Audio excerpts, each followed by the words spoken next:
12 राशियों का हाल क्या कुछ खास रहने वाला है आज के दिन में उनके लिए पंडित जी ने 12 राशियों के बारे में बताया। क्या करें क्या ना करें, उन तमाम बातों पर आपको ध्यान देना है। और अब बात करेंगे आज के महा उपाय की।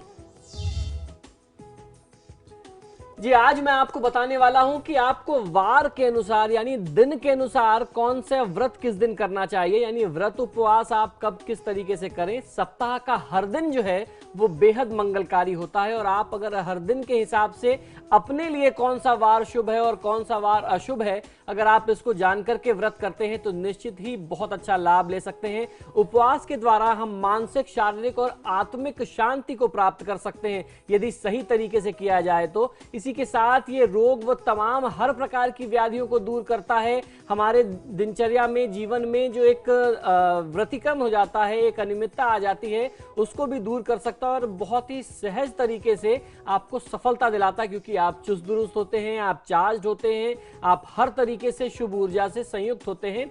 आपके कर्म के अनुसार सभी को सप्ताह में एक दिन तो कम से कम व्रत अवश्य करना चाहिए। तो सप्ताह का वो एक दिन कौन सा है जो आपके लिए सूट करता है, ये मैं आपको बताऊंगा। सप्ताह का हर दिन स्वयं में मंगलकारी होता है। तो आइए अब सबसे पहले बात करते हैं सोमवार की। सोमवार के दिन उन लोगों को उपवास रखना चाहिए जिनका स्वभाव बहुत ज्यादा उग्र है, जिनको बार बार क्रोध आता है, बहुत गुस्सा आता है। तो सोमवार का दिन जो है वो चंद्रमा का होता है। चंद्रदेव के लिए यदि आप व्रत करते हैं तो आपको बहुत अच्छा लाभ मिलता है। जो क्रोध की अग्नि है वह शांत होती है। इस दिन सूर्य, पृथ्वी और चंद्रमा की अवस्था इस तरह की होती है कि हमारे शरीर पर उसका शांतिदायक प्रभाव पड़ता है। तो सोमवार का व्रत खासतौर पे उनको करना चाहिए जिनकी कुंडली में चंद्रमा की स्थिति ठीक नहीं है और जिनको स्वभाव से क्रोध बहुत आता है।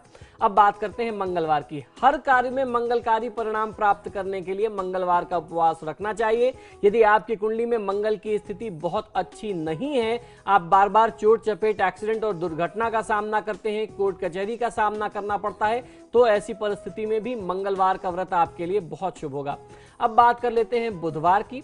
जिन लोगों की याददाश्त बहुत कमजोर होती है, कमजोर मस्तिष्क वाले, आत्मिक ज्ञान प्राप्त करने के इच्छुक व्यक्ति जो हैं, जिनको कुछ दैवीय ज्ञान चाहिए, आप कुछ शास्त्रों का ज्ञान करना चाहते हैं, तो ऐसी परिस्थिति में आपको बुधवार का व्रत करना चाहिए। बुधवार का व्रत उन लोगों के लिए भी बहुत शुभ होता है जिनके स्वास्थ्य संबंधी समस्या हो, जिनके लिए व्यापार बहुत अच्छा ना चल रहा हो, क्योंकि बुध को विद्या और बुद्धि का कारक, स्वास्थ्य का कारक भी मानते हैं। तो बुधवार का व्रत करने से बुद्धि की प्राप्ति होती है और अच्छे स्वास्थ्य की प्राप्ति होती है।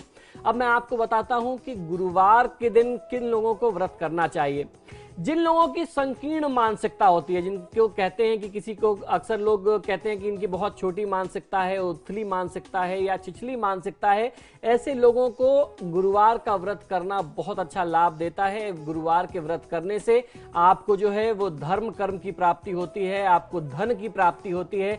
व्यापार में यदि कहीं कोई बाधा आ रही है, आपके ज्ञान में, आपकी पढ़ाई में कोई बाधा आ रही है, तो गुरुवार का व्रत करना चाहिए। गुरुवार का व्रत जो है वो गुरु ग्रह बृहस्पति के साथ साथ भगवान विष्णु से भी संबंधित है, जो हर प्रकार की शुभता देने वाले देवता है। अब बात कर लेते हैं शुक्रवार। शुक्रवार जिन लोगों के लिए स्वास्थ्य संबंधी समस्या, खासतौर पर जिनको शारीरिक कमजोरी होती है, प्रमेह रोग होता है, उनको शुक्रवार के दिन का व्रत करना चाहिए। जिनको संतान संबंधी कोई समस्या है, शुक्राणुओं की कमी है, उनको शुक्रवार का व्रत करना चाहिए। शुक्रवार का जो व्रत है वो आपके तेज, शौर्य और सौंदर्य वर्धक व्रत माना जाता है। आपके सौंदर्य में वृद्धि करता है, आपके तेज में वृद्धि करता है।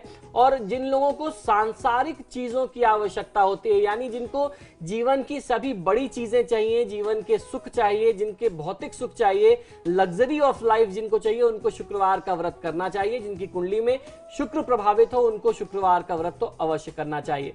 आइए अब बात कर लेते हैं कि शनिवार का व्रत आप किन परिस्थितियों में करें। समस्त दुखों एवं परेशानियों से छुटकारा पाने के लिए शनिवार के दिन का उपवास रखना किसी भी जातक के लिए बहुत शुभ होता है।